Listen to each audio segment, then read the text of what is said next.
Hello friends, welcome to Bismi சமையல்.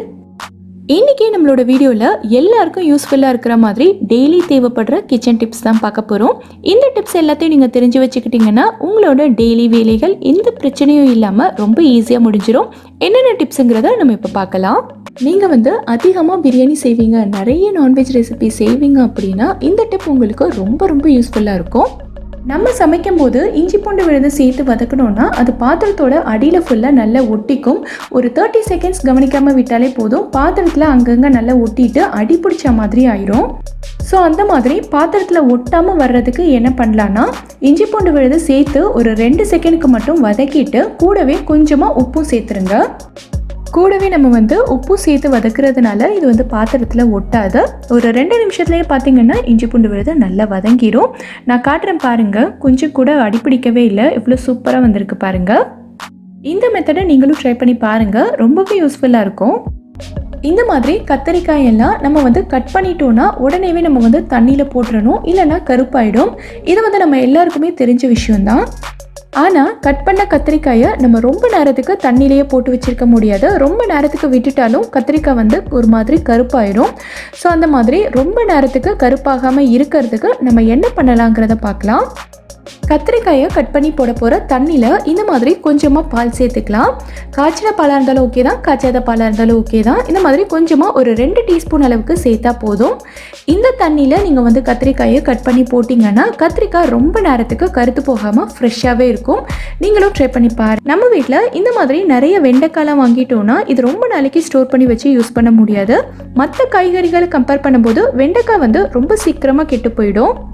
ஆனால் இந்த வெண்டைக்காயை நம்ம கரெக்டான மெத்தடில் ஸ்டோர் பண்ணோன்னா குறைஞ்சது ஒரு 2 வாரத்துக்காவது நம்ம வச்சு யூஸ் பண்ணலாம். எப்படிங்கிறத பார்க்கலாம். ஃபஸ்ட்டு வெண்டைக்காயை தண்ணியில் நல்லா கழுவிட்டு வெயிலில் வச்சு நல்லா காய விட்டுருங்க. வெண்டைக்காயில் எந்தவித ஈரப்பதமுமே இருக்கக்கூடாது, நல்லா காஞ்சிருக்கணும். சப்போஸ் உங்கள் ஊரில் அந்தளவுக்கு வெயில் அடிக்கலை அப்படின்னா இந்த மாதிரி ஒரு டிஷ்யூ வச்சு ஃபுல்லாக தொடச்சி விட்டுருங்க. எந்த ஈரப்பதமோ இல்லை வலுவலுப்பு தன்மையோ இருக்கக்கூடாது, நல்லா க்ளீனாக தொடச்சிக்கலாம். இப்போ பார்த்தீங்கன்னா எல்லாத்தையுமே நல்லா க்ளீனாக தொடச்சாச்சு. இதை நம்ம அப்படியே ஸ்டோர் பண்ணோன்னா ரொம்ப நாளைக்கு வச்சுக்க முடியாது. இந்த வெண்டைக்காயோட தலைப்பகுதியையும் வால் பகுதியையும் நம்ம அப்படியே விட்டுட்டோன்னா வெண்டைக்காய் ரொம்ப சீக்கிரமாக முத்தி போயிடும். ஸோ இந்த 2 பக்கமும் நம்ம கட் பண்ணி எடுத்துடலாம். இப்போது இதை இந்த மாதிரி ஒரு பிளாஸ்டிக் கவர்லையோ இல்லைனா ஒரு துணி பையிலையோ போட்டு நீங்கள் ஸ்டோர் பண்ணிக்கலாம். இந்த மெத்தடில் நம்ம வெண்டைக்காயை ஸ்டோர் பண்ணும்போது இது ஒரு 2 வாரத்துக்காக நல்ல ஃப்ரெஷ்ஷாகவே இருக்கும். நீங்களும் ட்ரை பண்ணி பாருங்கள். நம்ம எல்லார் வீட்லேயுமே இந்த மாதிரி பாதாம், பிஸ்தா, முந்திரி எல்லாம் இருக்கும். கொஞ்சம் அதிகமான அளவில் வாங்கி நம்ம ஸ்டோர் பண்ணும்போது கொஞ்சம் நாளையிலே பார்த்தீங்கன்னா இதுலேருந்து ஒரு மாதிரி பழசு மாதிரியான ஸ்மெல் வர ஆரம்பிச்சிடும். இதை நம்ம என்னதான் ஏர்டைட் கண்டெய்னரில் போட்டு ஸ்டோர் பண்ணி வச்சுருந்தாலும் நாளாக இதிலேருந்து ஒரு மாதிரி எண்ணெய் விட்டு பழைய ஸ்மெல் மாதிரி வரும். ஸோ அதுக்கப்புறமா இதை வெறுமனே சாப்பிட்டாலும் நல்லா இருக்காது, ஏதாவது ஸ்வீட்டில் சேர்த்தாலும் நல்லா இருக்காது. ஸோ அந்த மாதிரி ஆகாமல் இருக்கிறதுக்கு நம்ம என்ன பண்ணலான்னா, இந்த மாதிரி கொஞ்சமாக கிராம்பு எடுத்துக்கங்க. இந்த கிராம்பை நம்ம ட்ரை ஃப்ரூட்ஸ் வச்சுருக்க டப்பாவில் கொஞ்சமாக சேர்த்துக்கலாம். இன்றைக்கி நான் வச்சுருக்க இந்த அளவுக்கு ஒரு 4 கிராம்பு அளவுக்கு சேர்த்தாலே போதும். சேர்த்துட்டு நல்லா குலுக்கி விட்டுருங்க. இந்த மாதிரி ட்ரை ஃப்ரூட்ஸில் நம்ம கிராம்பு சேர்த்து ஸ்டோர் பண்ணும்போது பார்த்திங்கன்னா இதிலேருந்து அவ்வளோ சீக்கிரமாக பழசான மாதிரியான ஸ்மெல் வராது. இதை நம்ம ரொம்ப நாளைக்கு ஸ்டோர் பண்ணி வச்சுக்கலாம். ட்ரை பண்ணி பாருங்கள். இப்போது அடுத்த டிப் என்னங்கிறத பார்க்கலாம். நம்ம வீட்டில் ப்ரெட்டு டோஸ்ட் பண்ணுறதுக்கு, கேக் செய்கிறதுக்கு எல்லாத்துக்கும் பட்டர் யூஸ் பண்ணுவோம். இந்த பட்டரை நம்ம முன்னாடியே ஃப்ரிட்ஜிலேருந்து வெளியில் எடுத்து வைக்க மறந்துட்டோம், இல்லைனா இப்போ தான் ஃப்ரீசர்லேருந்து எடுத்துருக்கோம் அப்படின்னா இது ரொம்பவே கல் மாதிரி இருக்கும். அவ்வளோ சீக்கிரத்தில் இதை நம்மளால் ரூம் டெம்பரேச்சருக்கு கொண்டு வர முடியாது. ஸோ அந்த டைமில் நம்ம என்ன பண்ணலான்னா, இந்த மாதிரி நம்ம கேரட், பீட்ரூட்டுக்கெல்லாம் தோல் சீக்கிறதுக்கு யூஸ் பண்ணுற பீலர் எடுத்துக்கோங்க. இந்த மாதிரி பீலர் வச்சு நம்ம பட்டரை ஈஸியாக கட் பண்ணிக்கலாம். பட்டர் நல்லா ஹார்டாக இருக்கிறதுனால பீலர் வச்சு கட் பண்ணாலே இந்த மாதிரி நல்ல ஸ்லைஸாக வந்துடும். எவ்வளோ மெல்லிசான ஸ்லைஸாக வந்திருக்கு பாருங்கள். இதை நம்ம அப்படியே பிரெட் மேலே வச்சு டோஸ்ட் பண்ணிக்கலாம். இதுவும் ஒரு ஈஸியான மெத்தட் தான், நீங்களும் ட்ரை பண்ணி பாருங்கள். மிக்ஸி ஜாரில் நம்ம எப்போயாவது சிக்கன், மட்டன் எல்லாம் போட்டு அரைச்சிருப்போம். ஏதாவது கீமா மசாலா பண்ணுறதுக்கு, கட்லெட் பண்ணுறதுக்கெல்லாம் நம்ம இதில் அரைச்சி தான் யூஸ் பண்ணுவோம். ஸோ அந்த மாதிரி அரைக்கும் போது பார்த்திங்கன்னா நம்ம எத்தனை தடவை இந்த மிக்ஸி ஜாரை கழுவினாலுமே சரி இதில் ஒரு மாதிரி கவுச்சி வாடை வந்துக்கிட்டே தான் இருக்கும். அடுத்தடுத்து நம்ம வேறு ஏதாவது பொருட்கள் போட்டு அரைச்சாலுமே ஒரு மாதிரி ஸ்மெல் இதில் வந்துக்கிட்டே தான் இருக்கும். ஸோ அந்த மாதிரி கவுச்சி வாடை வராமல் இருக்கிறதுக்கு நம்ம என்ன பண்ணணுங்கிறத பார்க்கலாம். இந்த ஜாரில் பாதி அளவுக்கு தண்ணி சேர்த்துக்கங்க. கூடவே கொஞ்சமாக சோடா உப்பு சேர்த்துட்டு இதை வந்து ஒரு 30 செகண்ட்ஸ்க்கு நல்லா அரைச்சி எடுத்துக்கோங்க. இந்த மாதிரி செய்யும்போது பார்த்தீங்கன்னா நமக்கு அடியில் கீழே பிளேடில் ஏதாவது ஒட்டிகிட்டு இருந்தாலும் அதுவும் ஃபுல்லாக வந்துடும். நம்ம மிக்ஸி ஜாரும் ஃபுல்லாக க்ளீன் ஆகிடும். பொதுவாகவே சோடா உப்புக்கு வந்து ஏதாவது ஒரு ஸ்மெல் இருந்ததுன்னா அதை சுத்தமாக எடுத்துடுற தன்மை இருக்குது. ஸோ நம்ம மிக்ஸியும் நல்லா க்ளீன் ஆகிடும். இதிலேருந்து இனி எந்த ஒரு ஸ்மெல்லுமே வராது. நம்ம தாராளமாக மற்ற பொருட்கள் போட்டு அரைச்சிக்கலாம். நம்ம பொதுவாகவே வீட்டில் முட்டை வந்து ஆம்லேட்டோ இல்லை ஹாஃப் பாயிலோ போடுவோம். அந்த டைமில் பார்த்திங்கன்னா இது வந்து நமக்கு ட்ரையாக இருக்கும், அப்படி இல்லைன்னா சாஃப்டாகவே இருக்காது. அந்த டைமில் நம்ம என்ன பண்ணலான்னா, நம்ம கல்லிலிருந்து எடுக்கும்போது லைட்டாக இந்த கல் மேலே தண்ணி தெளிச்சிட்டு எடுத்தோன்னா இந்த முட்டை வந்து நல்ல சாஃப்டாக இருக்கும், ரொம்ப நேரத்துக்கு ட்ரை ஆகாமலும் இருக்கும். இந்த டிப்பை நீங்கள் ட்ரை பண்ணி பாருங்கள். நம்ம வீட்டில் பார்த்தீங்கன்னா இந்த மாதிரி வெல்லம் கருப்பட்டி எல்லாம் வாங்கி வச்சுருப்போம்.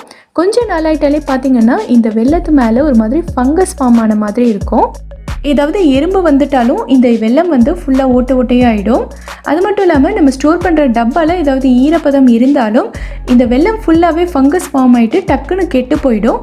ஸோ அந்த மாதிரி ஆகாமல் இருக்கணும்னா இந்த மாதிரி ஒரு டிஷ்யூ பேப்பர், அப்படி இல்லைன்னா நம்ம வீட்டில் எப்போவுமே இருக்கிற சாதாரண நியூஸ் பேப்பர் எடுத்துகிட்டு வெல்லத்தை இந்த மாதிரி அதில் ஒரு பீஸாக தனித்தனியாக மடித்து வச்சிடலாம். எனக்கு வந்து சின்ன சின்ன பீஸாக இருந்ததுனால நான் வந்து அப்படியே பேப்பரில் சுற்றிட்டேன். நீங்கள் வந்து மொந்த வெல்லம் எடுத்துருந்தீங்கன்னா அதை வந்து நல்லா உடைச்சிட்டு சின்ன சின்ன பீஸாக பேப்பரில் சுற்றிக்கோங்க. இந்த மாதிரி ஒரு டப்பாவில் போட்டு நல்லா டைட்டாக க்ளோஸ் பண்ணி வச்சுட்டோன்னா வெல்லமோ கருப்பட்டியோ எதுவாக இருந்தாலும் சரி எவ்வளோ நாளானாலுமே நமக்கு கெட்டே போகாது. நம்ம ரொம்ப நாளைக்கு ஸ்டோர் பண்ணி வச்சு யூஸ் பண்ணிக்கலாம். இந்த டிப் உங்களுக்கு ரொம்பவே யூஸ்ஃபுல்லாக இருக்கும்னு நினைக்கிறேன். ட்ரை பண்ணி பார்த்துட்டு எனக்கு கமெண்ட்டில் சொல்லுங்கள். சில சமயங்களில் சிக்கன் க்ளீன் பண்ணும்போது பார்த்தீங்கன்னா நம்ம தண்ணியில் எவ்வளோதான் அலசி எடுத்தாலுமே சிக்கனில் இருக்க கவுச்சி வடை வந்து போகாமல் இருக்கும். அந்த மாதிரி டைமில் என்ன பண்ணலான்னா, 1 டேபிள் ஸ்பூன் அளவுக்கு கார்ன்ஃப்ளவர் சேர்த்து இதை வந்து நல்லா கலந்து விட்டுருங்க. இது வந்து ஒரு 5 நிமிஷத்துக்கு அப்படியே இருக்கட்டும்.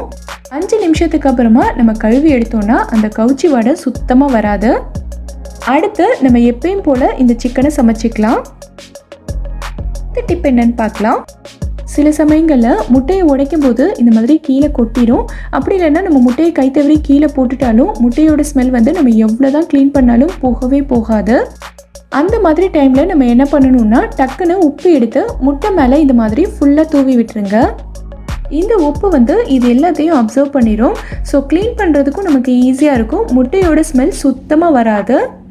அடுத்து நம்ம தண்ணி போட்டு லைட்டாக தொடச்சி விட்டுட்டோன்னா முட்டை கொட்டின தடமே இல்லாத மாதிரி ஆகிடும். நம்ம எல்லார் வீட்லேயுமே இந்த மாதிரி கிச்சன் டவல் இருக்கும்.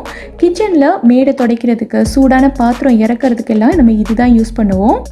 ஸோ கிச்சனில் யூஸ் பண்ணுற இந்த துணி பார்த்திங்கன்னா ரொம்ப சீக்கிரமாக அழுக்காயிரும். இதில் நிறைய கரையெல்லாம் பட்டிருக்கும். ஸோ இதை க்ளீன் பண்ணுறதுக்கு நம்ம வந்து ரொம்ப கஷ்டப்பட்டு ப்ரஷ் எல்லாம் போட்டு இதை வந்து தேய்ச்சிக்கிட்டே இருக்கணும். இனி அந்த மாதிரி தேய்க்க வேண்டாம். ரொம்ப ஈஸியாக இதில் இருக்க அழுக்கு எல்லாத்தையும் நம்ம க்ளீன் பண்ணிடலாம். இந்த பாத்திரத்தில் நான் வந்து சுடு தண்ணி எடுத்திருக்கேன். தண்ணி வந்து ரொம்ப கொதிக்கணுன்ற அவசியம் இல்லை, கை பொறுக்கிற சூடில் இருந்தால் போதும். இதில் நான் 1/2 டீஸ்பூன் அளவுக்கு சோடா உப்பு சேர்த்துக்கிறேன். இது நம்ம எப்போவுமே சமையலுக்கு யூஸ் பண்ணுற சோடா தான். கூடவே கொஞ்சமாக வினிகரும் சேர்த்துட்டு இந்த மாதிரி லைட்டாக கலந்து விட்டுக்கோங்க.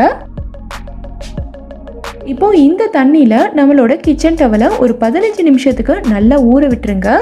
ஸோ இதை க்ளீன் பண்ணுறதுக்கு நம்ம ரொம்ப கஷ்டப்பட்டு ப்ரஷ் எல்லாம் போட்டு தேய்க்க வேண்டிய அவசியம் இல்லை.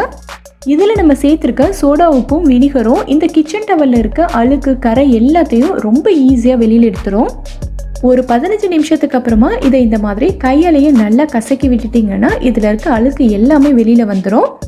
இதுக்கப்புறமா நீங்கள் கொஞ்சமாக சோப் பவுடர் போட்டு லைட்டாக தேய்ச்சிங்கனாலே போதும். உங்களோட கிச்சன் டவல் நல்லா பளிச்சுன்னு எந்த பாக்டீரியாவும் இல்லாமல் ரொம்ப க்ளீனாக வந்துடும். இப்போது அடுத்த டிப் என்னங்கிறத பார்க்கலாம். நம்ம வீட்டில் பார்த்தீங்கன்னா இந்த மாதிரி கிளாஸ் பாட்டில், பிளாஸ்டிக் பாட்டிலெலாம் ஏதாவது ஒரு பொருள் போட்டு வச்சு நம்ம யூஸ் பண்ணுவோம். அந்த பொருள் காலியானதுக்கு அப்புறமா பார்த்தீங்கன்னா அதே பொருளோட ஸ்மெல் தான் இந்த பாட்டிலில் வந்துக்கிட்டே இருக்கும். நம்ம வேறு எந்த பொருளும் போட்டு வச்சு இதில் யூஸ் பண்ண முடியாத மாதிரி இருக்கும். ஸோ அந்த மாதிரி ஸ்மெல் பாட்டிலில் வராமல் இருக்கிறதுக்கு நம்ம என்ன பண்ணலாங்கிறத பார்க்கலாம். இந்த மாதிரி ஒரு பேப்பர் எடுத்துக்கோங்க. எந்த பேப்பர் வேணாலும் எடுத்துக்கலாம். நியூஸ் பேப்பர் இல்லை நோட் புக்கில் இருக்கிற பேப்பர் எதுவாக இருந்தாலும் ஓகே தான். இதில் வந்து நம்ம கொஞ்சமாக தண்ணி ஊற்றி லைட்டாக ஈரமாக்கிக்கலாம். இப்போது இந்த ஈரமான பேப்பரை பாட்டிலில் போட்டு நல்லா மூடி வச்சுருங்க. இதே மாதிரி நான் வந்து டிஷ்யூ பேப்பர் எடுத்திருக்கேன். இந்த டிஷ்யூ பேப்பரை லைட்டாக ஈரமாக்கிட்டு இந்த பாட்டிலில் போட்டுக்கிறேன். பாட்டிலை வந்து மூடி போட்டு நல்லா மூடிட்டு ஒரு 4லேருந்து 5 மணி நேரத்துக்கு இதை அப்படியே விட்டுருங்க. 5 மணி நேரத்துக்கு அப்புறமா நம்ம பாட்டிலை ஓப்பன் பண்ணி பேப்பரை வெளியில் எடுத்துடலாம். இதை வந்து லைட்டாக தண்ணியில் அலசிட்டு நல்லா காய விட்டுருங்க. நல்லா காஞ்சதுக்கப்புறமா இந்த பாட்டிலில் இருந்து எந்த ஸ்மெல்லுமே வராது. நம்ம என்ன பொருள் போடணுமோ போட்டு வச்சு யூஸ் பண்ணிக்கலாம். நம்ம வீட்டில் இந்த மாதிரி பாட்டிலெலாம் எண்ணெய் வாங்கும்போது பார்த்திங்கன்னா நம்ம வந்து எண்ணெயை இதே பாட்டிலில் வச்சு தான் யூஸ் பண்ணுவோம். மேலே இருக்க மூடியை திறந்துட்டு உள்ளே வந்து சின்னதாக ஓட்டை போட்டு நம்ம வந்து யூஸ் பண்ணுவோம். இதே பாட்டிலில் நம்ம வச்சு யூஸ் பண்ணும்போது பார்த்திங்கன்னா எண்ணெய் ஊற்றி முடித்ததும் சைட்லலாம் எண்ணெய் வந்து வலிய ஆரம்பிக்கும். இதே மாதிரி எண்ணெய் வலிஞ்சு இந்த பாட்டிலோட அடிப்பகுதியும் ஃபுல்லாக எண்ணெய் ஆயிடும். ஸோ இதை வந்து நம்ம ஏதாவது ஒரு ட்ரேயில் வச்சோனாலும் அந்த ட்ரேயும் ஃபுல்லாக எண்ணெய் ஆகிடும். பாட்டிலோட எல்லா பக்கமும் எண்ணெயாக இருக்கிறதுனால சில சமயங்கள் நம்ம எடுக்கும்போது கை தவறி கீழே விழுறதுக்கும் சான்சஸ் இருக்குது. ஸோ இந்த மாதிரி பிரச்சனைக்கெல்லாம் ஒரு சூப்பரான டிப் இருக்குது. ஒரு டிஷ்யூ எடுத்துக்கோங்க. இந்த டிஷ்யூவை பாட்டிலில் வச்சு இந்த மாதிரி நல்லா சுற்றிட்டு ஒரு ரப்பர் பேண்ட் வச்சு ஃபுல்லாக டைட் பண்ணிக்கலாம். இந்த மாதிரி நம்ம செய்யும்போது பாட்டிலேருந்து எண்ணெய் வலிஞ்சாலுமே எல்லா எண்ணெயுமே இந்த டிஷ்யூலே ஃபுல்லாக கலெக்ட் ஆகிடும். நம்ம இந்த பாட்டிலில் வைக்கக்கூடிய ட்ரேயும் எண்ணெய் ஆகாது. இந்த டிப்பை நீங்கள் ட்ரை பண்ணி பாருங்கள்.